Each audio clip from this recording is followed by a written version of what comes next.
बोलिए सदगुरुदेव की जय। परम पूज्य गुरुदेव जी, अर्चनीय वंदनीय बुद्ध मंगलमय संत समाज, धर्म प्रेमी सज्जनों, माताओं बहनों, आप लोगों के समक्ष सदगुरु गुरबचन साहिब जी रचित एक भजन जो गजल के रूप में है रखने का प्रयास करता हूँ। उसके बाद कुछ बातें।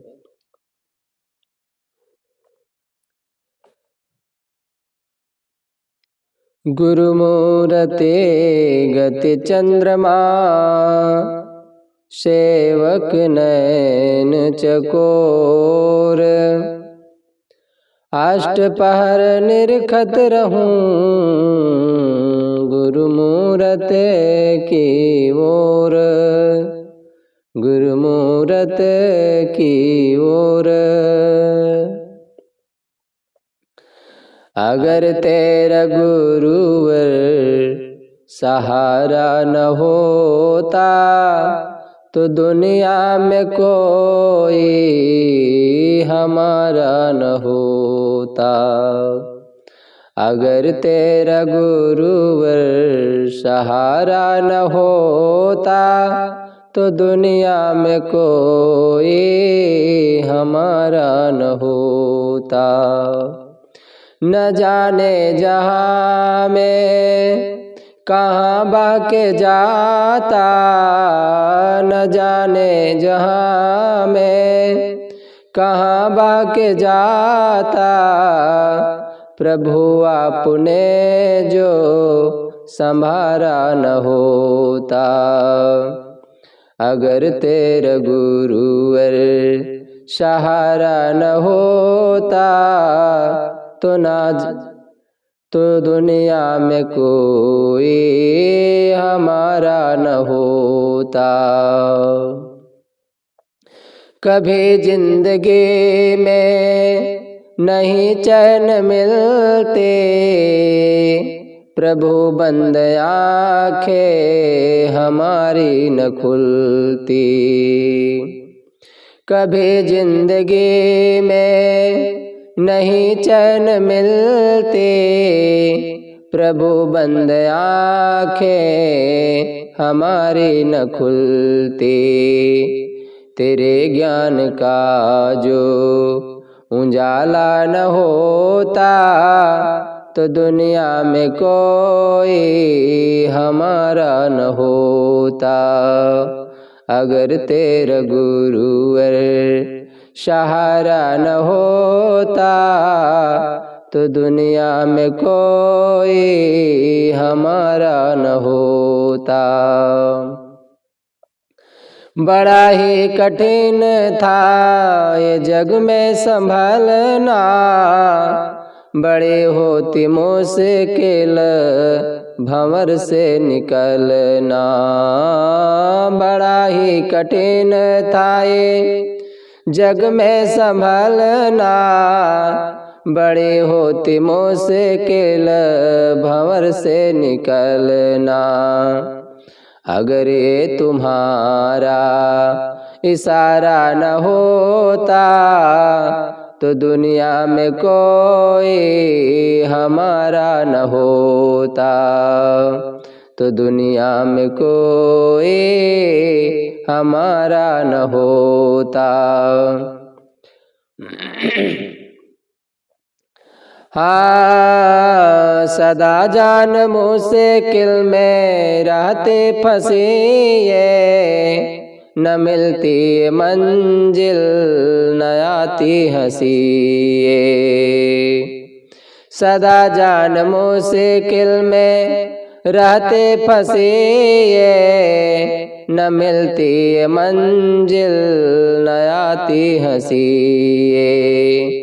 जो दर्शन प्रभु जी तुम्हारा न होता, जो दर्शन प्रभु जी तुम्हारा न होता, तो दुनिया में कोई हमारा न होता। अगर तेरा गुरुवर सहारा न होता, तो दुनिया में कोई हमारा न होता।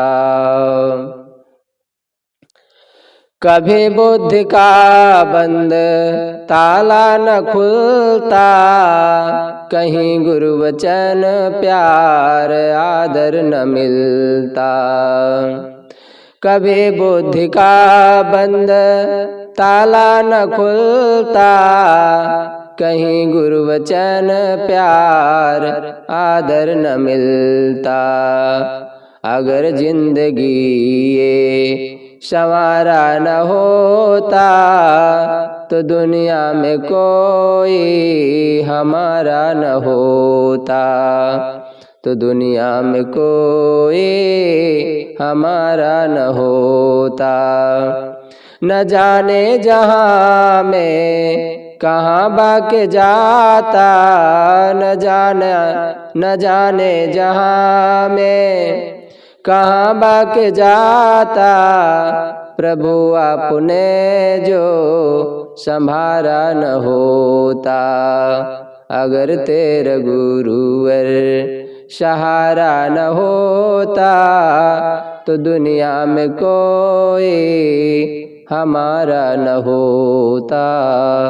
तो दुनिया में कोई हमारा न होता। बोलिए सद्गुरुदेव की जय। वचन पर बोल पर बातें चल रही थी। आज उसी वाक्य में आगे बढ़ते हैं। तोल मोल के बोल, तोल मोल के बोल। मधुर बोलों में और कटु बोलों में एक जैसी शक्ति है, किंतु इनमें एक शक्ति सकारात्मक है और दूसरी नकारात्मक। विनम्रता से बोले गए दो मीठे बोल हमें सिर्फ लाभ पहुंचाते हैं, जबकि कटुता से बोला गया एक ही वाक्य, एक ही बोल ऐसी हानि पहुंचाता है जिसकी कल्पना तक नहीं की जा सकती। मीठा या कटु बोलते वक्त हमें कुछ व्यय नहीं करना पड़ता। ऐसी स्थिति में हम क्यों न सिर्फ मीठा ही बोलें। कटु बोलकर स्वयं को ओछा क्यों सिद्ध करें। मीठा बोलकर किसी का भी दिल जीता जा सकता है, जबकि कटु बोलकर सबके दिल में अपने लिए नफरत ही पैदा की जा सकती है। दुखी नहीं होता है किसी बात में, अपनी बातें जाहिर ऐसा नहीं करता है कि हाँ मैं आपके वाक्य से गुस्सा जाता हूँ या मुझे गुस्सा लग रहा है। ऐसा व्यक्ति उसे आधे घंटे में 10 बार बुलाए या 20 बार पानी मंगवाए, वह खुशी खुशी उसका हुक्म बजाता है कि पानी ला दो, समोसा ला दो, ये ला दो, वो ला दो, बहुत सारी बातें वो कहता है। सड़क पर दो आदमी टैक्सी की प्रतीक्षा कर रहे थे। दोनों व्यग्र थे और दोनों को जल्दी कहीं पहुंचना था। वे बार बार घड़ी देखते थे और उनकी निगाहें सड़क पर दूर दूर तक टैक्सी की तलाश में उठ जाती थी।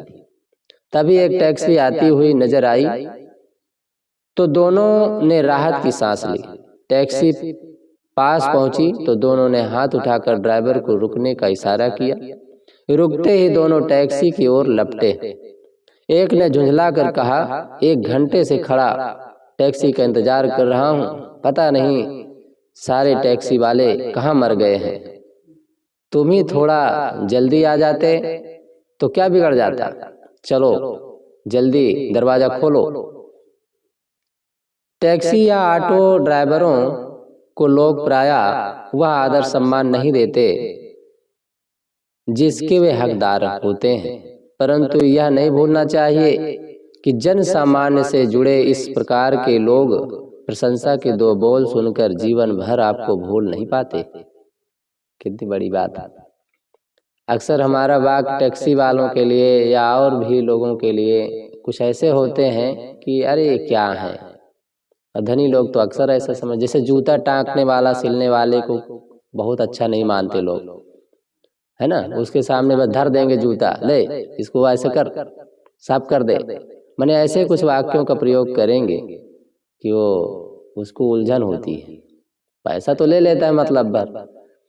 कई बार उन्हीं के सामने कुछ ऐसे शब्द बोल दिए जाते हैं कि वो बिल्कुल मगन हो जाता है। जैसे वह बात याद करें कि एक भिखारी रोज डेली भीख मांगता था। एक वकील उधर से रोज गुजरते थे और उसको कुछ भी यानी दे करके जाते थे, कुछ रुपए देकर जाते थे। एक दिन संयोग से उनका पर्स भूल गया, जेब में 1 रुपया नहीं था। वो जा करके भिखारी के कंधे पर हाथ रखते हैं और बोलते हैं, बाबू क्षमा करना, आज मैं पैसा ही भूल गया। मन में सोचा था दूंगा, लेकिन जब जेब ही खाली है तो क्या करूं बताइए, इसलिए क्षमा करना मुझे। वह भिखारी बोलता, बाबू मुझे मिल गया, जो मुझे मिलना चाहिए वो मुझे मिल गया। पैसा तो बहुत लोग दे देते हैं, लेकिन जो प्यार स्नेह आपने दिया है वो कोई नहीं देता है। तो देखो, प्यार स्नेह की बात शायद वो जीवन भर नहीं भूल पाएगा, पैसा तो खा के उड़ा देता। लोग भिखारी भी हैं लेकिन तंबाकू, बीड़ी, सिगरेट, गांजा, भांग तक करते हैं, दारू तक पीने वाले पीते हैं, है ना। तो वो तो वहाँ का वहीं रह जाता है, लेकिन जो प्रेम की भाषा उन्हें मिली है वो जीवन भर, यहाँ तक कि उन्हें बदल भी सकती है। ऐसे वाक्य, मीठे वाक्य लोगों को बदल देती, जीवन को अच्छा बना देती। तो टैक्सी ड्राइवर ने उसे ऊपर से नीचे देखा, फिर बेरुखी से पूछा, कहाँ जाना है?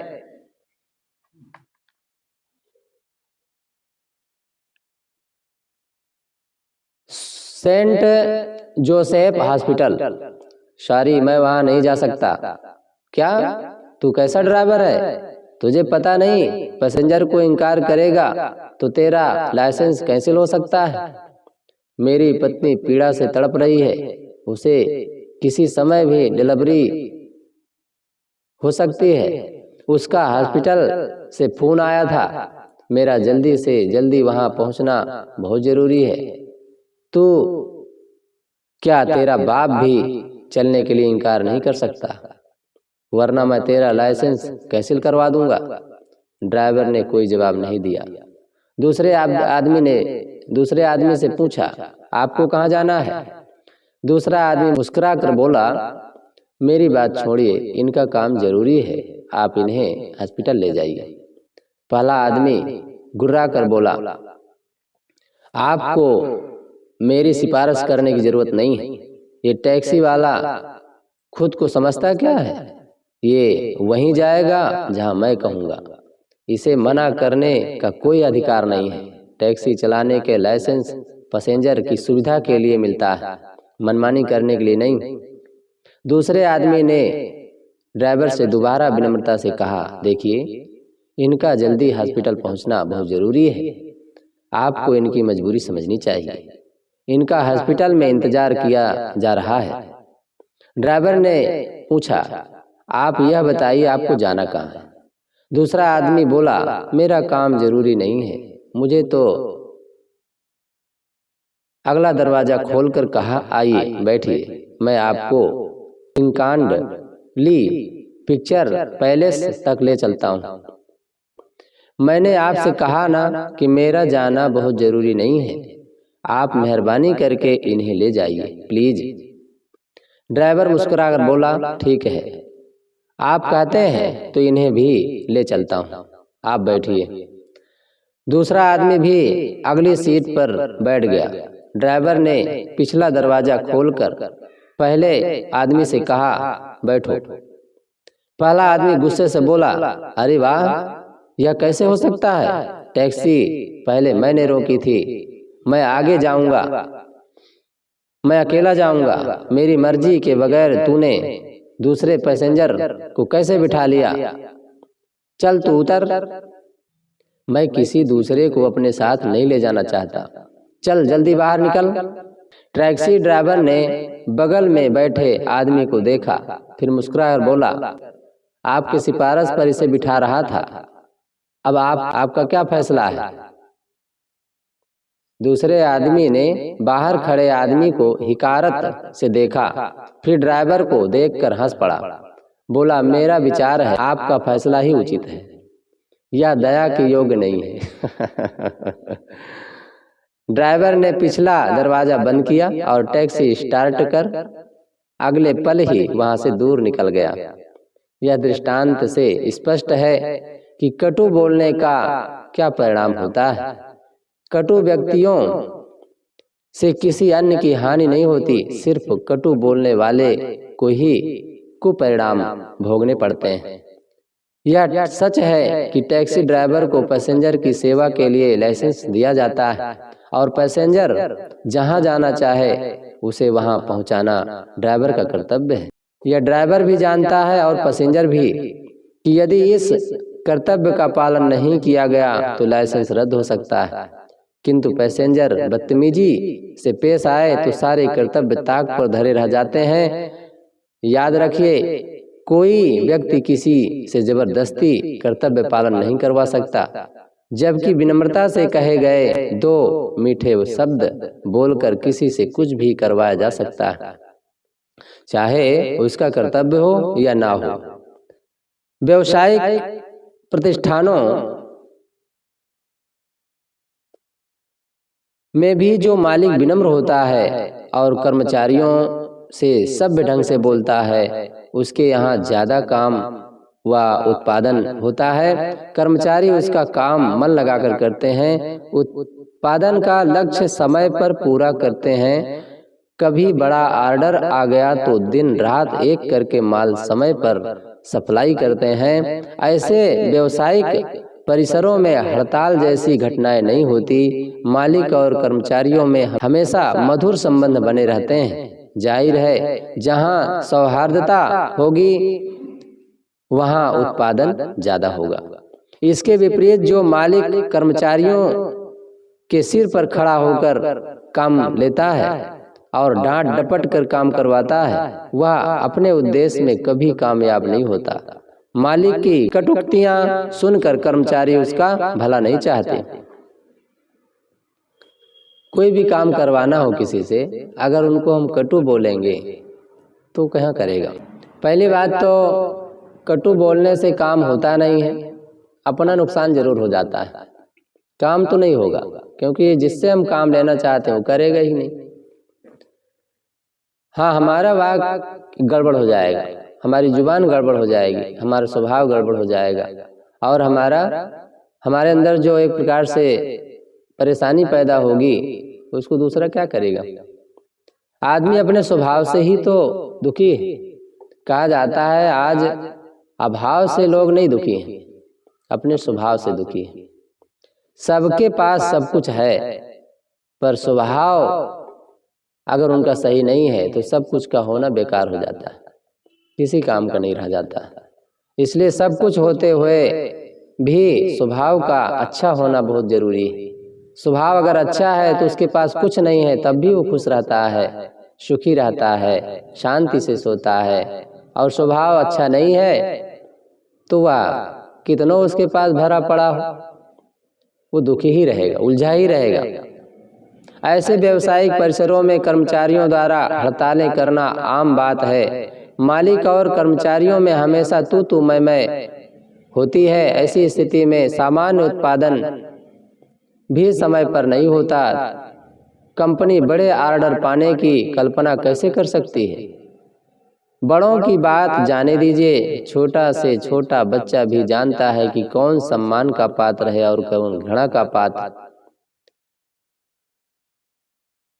या उसे कितनी बात माननी चाहिए, या उसे किसकी बात माननी चाहिए, किसकी नहीं। बाबी 7 साल का ही है, किंतु उसे अच्छी और बुरी बात में अंतर करना खूब आता है। माता पिता का इकलौता बेटा है, माता पिता उससे बहुत प्यार करते हैं, वह हमेशा खुश रहता है, पढ़ते वक्त मन लगाकर पढ़ता है और खेलते वक्त खूब खेलता है। उसे पड़ोस की बड़ी आंटी बहुत अच्छी लगती है, जबकि छोटी आंटी को देखते ही उसके चेहरे पर अप्रसन्नता छा जाती है। बड़ी आंटी जब भी मम्मी से मिलने घर आती है, भाभी को देखकर मुस्कुराती और प्यार करती है। भाभी कुछ खा रहा होता है तो कहती है, क्या खा रहे हो बेटे? भाई अकेले ही खाओगे, हमें भी खिलाओ। भाभी तुम्हारी खुराक बहुत कम है। जानते हो, जब मैं तुम्हारी उम्र की थी तो इतना खाती थी कि फूल कर हाथी जैसे हो गई थी। और फिर अपनी ही बात पर खूब हंसती। यह भाभी पढ़ता होता तो कहती, ओह जब देखो पढ़ते ही रहते हो। मैं शर्त लगाकर कह सकती हूँ कि तुम पढ़ लिख कर एक दिन भविष्य में बहुत बड़े आदमी बनोगे। पर भाई पढ़ने लिखने के साथ खेलना कूदना भी जरूरी है। यदि भाभी टीवी देखता होता तो कहती, हाँ टीवी जरूर देखना चाहिए। आजकल टीवी से कई नई नई जानकारियां मिलती है। सामान्य ज्ञान में भी वृद्धि होती है। पर भाई जरा दूर बैठकर देखो। जानते हो, ज्यादा पास बैठकर देखोगे तो आंखों को नुकसान पहुंचेगा। हाँ ऐसे इतनी ही दूर से देखना ठीक है। वाह तुम तो बहुत समझदार हो भाभी। इसके विपरीत छोटी आंटी आती, जब भी मम्मी से मिलने आती और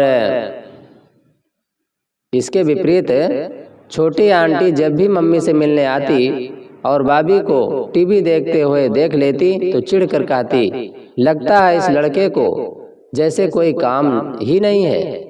जब देखो टीवी में ही मुंह गड़ाए बैठा रहता है। अरे भाभी कि मम्मी तुम इसे कुछ समझाती क्यों नहीं? कितने बेकार प्रोग्राम आते हैं टीवी पर। यह लड़का तो जरूर बिगड़ जाएगा। चल टीवी बंद कर और किताब खोलकर बैठ जा। टीवी देखना काम नहीं आएगा। 2 अक्षर पढ़ लेगा तो जिंदगी संवर जाएगी। ये छोटी आंटी ऐसा बोलती थी।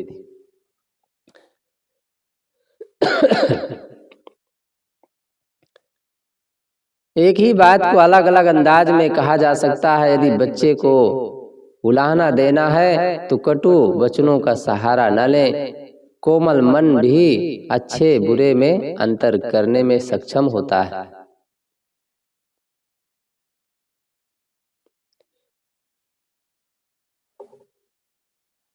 बोलते तो सब हैं, लेकिन बोलने बोलने में अंतर होता है।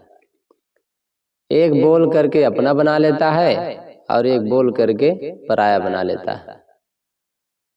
एक मित्र को दुश्मन बना लेता है, एक शत्रु को भी मित्र बना लेता है। हमारी वाणी में बड़ी शक्ति होती है। वाणी की शक्ति ही आज दुनिया में गूंज रही है।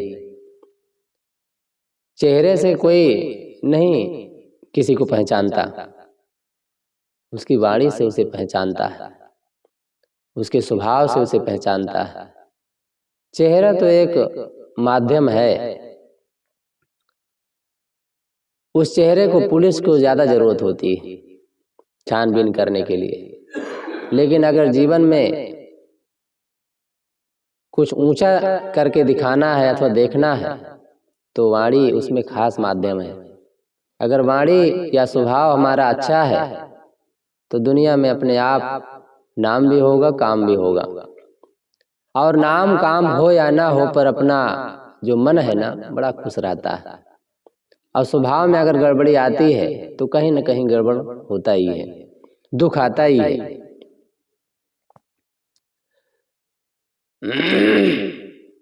यदि भाभी को मन लगाकर पढ़ते देखती तो व्यंग से कहती, ओह बड़ा पढ़ने वाला आया है।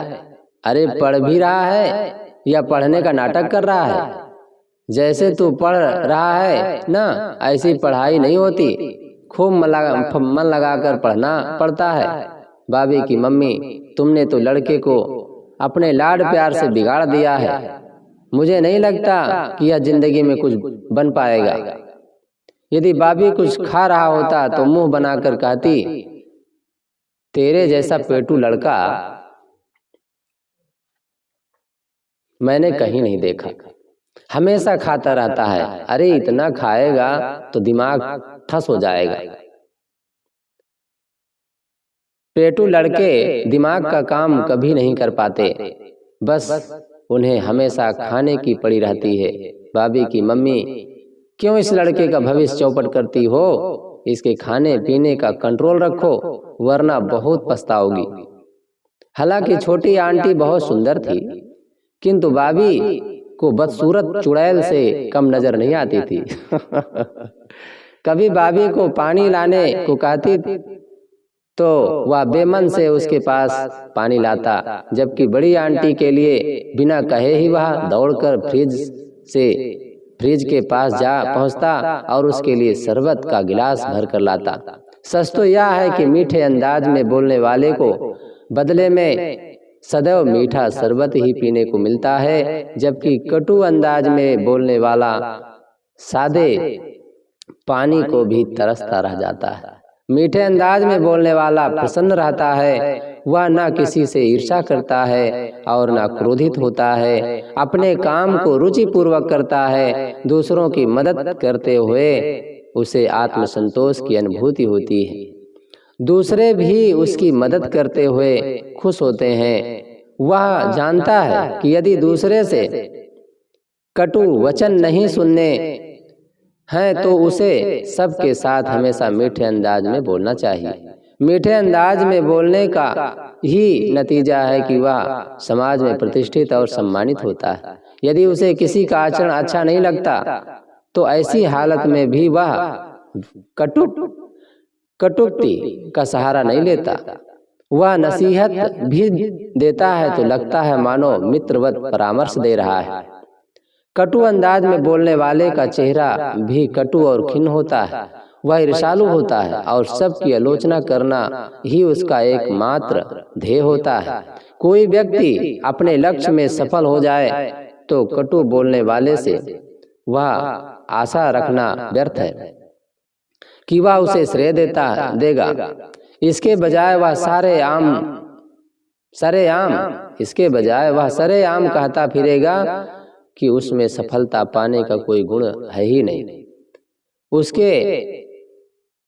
उसने जरूर रिश्वत देकर सफलता खरीदी होगी या चापलूसी करके सफल हो गया होगा। देख लेना, एक दिन वास्तविकता सामने आकर रहेगी। कटु वचन बोलने वाला किसी का सहयोग प्राप्त नहीं कर पाता। लोग उससे किनारा कर आगे बढ़ जाते हैं। वह सबसे तकरार करता है और बदले में सबकी घृणा का पात्र बन जाता है।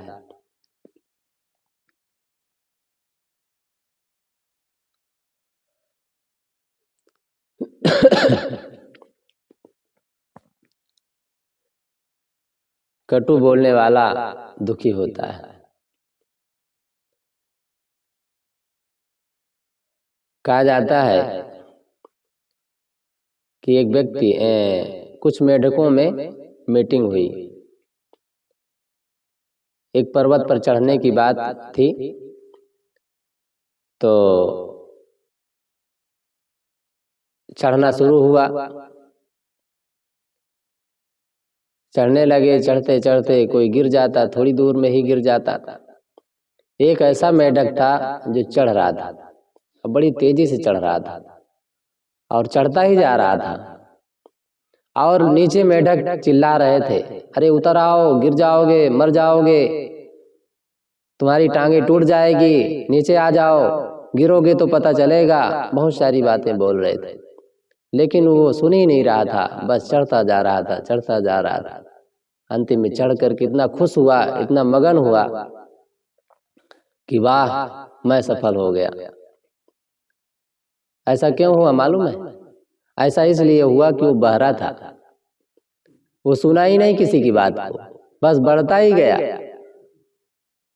बल्कि उसके मन में यह हो रहा था कि सब कह रहे हैं बढ़ो बढ़ो, आगे बढ़ो, चढ़ते रहो, हम तुम्हारे साथ हैं, हम तुम्हारे साथ हैं, चिंता मत करना, चढ़ते रहो, चढ़ते रहो। उसको ऐसा समझ में आया और चढ़ करके वो हिम्मत से और सफलता का अनुभव किया। तो यहाँ इस कहानी से यह भाव निकलता है कि दुनिया में बहुत कुछ बातें आएंगी, लोग कहते सुनते रहेंगे। अगर हमें आगे बढ़ना है तो सुनना बंद करना पड़ेगा। अगर सुनेंगे तो बस मेढक की तरह गिराने वाले दुनिया में बहुत हैं, उठाने वाले कोई नहीं। किनारा है, केकड़ा बुद्धि होती है दुनिया की। केकड़ा होता है ना, तो एक अगर चढ़ने लगा तो दूसरा उसका पैर खींच लेता है, वो चढ़ने नहीं देता, वो चढ़ने ही नहीं देगा। तो दुनिया केकड़ा बुद्धि वाली ज्यादा होती है। चींटी बुद्धि, जैसे चींटी कितनों बढ़िया भवन बना लो, वो दूसरे में दोष देखना जानती है, दोष मतलब छेद ढूंढना जानती है। ऐसे कुछ आदमी की बुद्धि होती है, वो केवल छेद ढूंढना जानता है, कमी देखना जानता है, अच्छाई उसे नहीं दिखती है। और ये भी बात है कि जिससे आदमी मोहब्बत करता है, प्रेम करता है, उसकी सारी अच्छाइयों को कमियों को भूल जाता है और उसे अपने दिल में बसा के रखता है। और जिससे प्रेम नहीं करता है अथवा जिसके प्रति भावना बदल जाती है, उसमें सारी अच्छाइयाँ गायब हो जाती है, उसमें केवल कमी ही कमी दिखाई देती है। तो अब यह सोचना है कि हमें क्या बन करके जीना है। अगर कमी वाला बनकर जिएंगे, कमी ही दिखाई देगी, तो कमियों के हम भंडार बन जाएंगे और हमारी सफलता असफलता में बदल जाएगी। अगर हम लोगों में अच्छाई देखेंगे तो अच्छाई भी बहुत है। जब आदमी टट्टी को शोध करके खाद बना लेता है, तो क्या लोगों के अंदर सच्चाई अच्छाई नहीं? उसको भी देख करके शोधा जा सकता है और अपने जीवन में प्रयोग किया जा सकता है। और ना प्रयोग करें तो अपने स्वभाव को तो अच्छा बनाया ही जा सकता है। अगर हम अपने स्वभाव को देखने की आदत नहीं डालेंगे तो दूसरे का स्वभाव हमारे काम नहीं आएगा। दूसरे का स्वभाव हमें गड़बड़ कर सकता है, बिगाड़ सकता है, पर बना नहीं सकता। हाँ, हम बनाना चाहें तो बन सकते हैं। कहते हैं ना कि दुनिया, उदाहरण देते हैं लोग कि कुत्ते की पूंछ टेढ़ी होती है। कुत्ते की पूंछ सदैव टेढ़ी होती है, कितना सीधा करो सीधी हो नहीं सकती, लेकिन सीधी हो सकती है। कैसे सीधी होगी? अगर वो खुद चाह ले तो सीधी हो सकती है। वो नहीं चाहेगा ना, तो आप कितनों पाइप बांध दीजिए, 10-20 साल तक लटकने दीजिए कि उसकी पूंछ सीधी हो जाए। आप जैसे पाइप निकालेंगे ना तो उसकी पूंछ फिर टेढ़ी हो जाएगी, कि उसको स्वभाव है वो। अगर वो चाह ले तो सीधा कर सकता है। बहुत सारे कुत्तों को हम देखे कि उसकी पूंछ सीधी होती है, क्योंकि वो सीधा करके चलता है।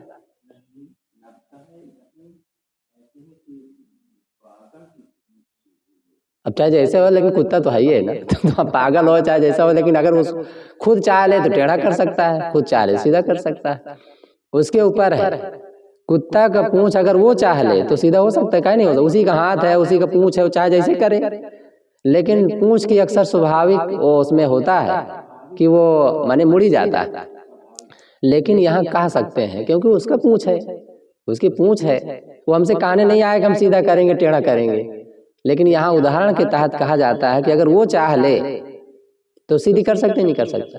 जैसे हम चाह ले तो अपने बदल नहीं सकते हैं, अपने को अच्छा नहीं बना सकते हैं, अपने स्वभाव को मीठा नहीं बना सकते हैं। और ना चाहे तो दुनिया लग जाए हमारे पीछे, दुनिया हमारे पीछे लग जाए। अगर हम अपने स्वभाव को नहीं बदलेंगे तो दुनिया क्या करेगी? तो यहाँ का उदाहरण बस इतना ही है, कुत्ते का उदाहरण। अब कुत्ता सीधा करेगा कि नहीं करेगा तो वो जाने, लेकिन यहाँ सीख लेने के लिए ये बात है कि अगर वो चाह ले तो बात ठीक हो सकती है। ऐसे ही अगर हम चाह लें तो हमारा जीवन बढ़िया हो सकता है और अपने जीवन को महान बना सकते हैं। और कहीं ना कहीं संत गुरुजनों को जो सहारा हम लोगों ने पकड़ा है, अपने स्वभावों को बदलने के लिए ही पकड़ा है, अपने को अच्छा बनाने के लिए ही पकड़ा है और अपने को महान बनाने के लिए ही पकड़ा है। उनकी शक्ति, उनके सहारा, उनका ज्ञान अगर हम में हावी हो अथवा हम उसका प्रयोग कर सकें तो निश्चित है हमारे जीवन में बदलाव आएगा। और आता ही है, सब लोग उसी के लिए हैं ही। कौन ध्यान करता था घर में? कौन पढ़ाई करता था घर में? बहुत कम लोगों को देखा जाता है घर गृहस्थी में रह करके वो पढ़ पाते हैं। बहुत कम देखने को मिलता है कि वो ध्यान कर पाते हैं। बहुत कम देखने को मिलता है कि वो सत्संग की चर्चा भी करते हैं। लेकिन यहाँ सब सुबह उठते ही उठ जाते हैं और ध्यान सत्संग के समय में आ जाते हैं।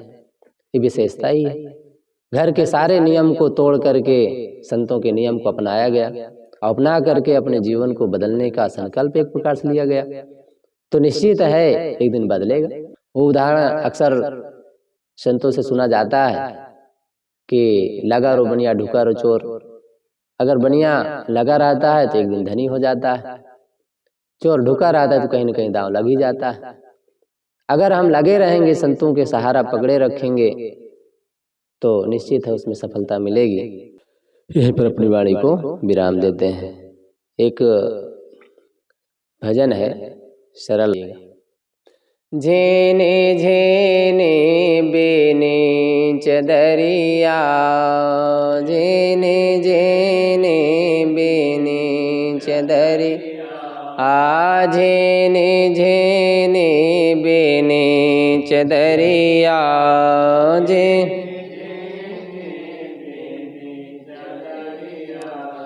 काहे के ताना काहे के भरनी, काहे के ताना काहे के ताना काहे के भरनी, काहे के ताना कौन तार से बीनी चदरिया, कौन तार से बीनी चदरी, आ झेने झेने बीनी चदरिया, झेने झेने चदरिया, इंगला पिंगला ताना भरनी, इंगला पिंगला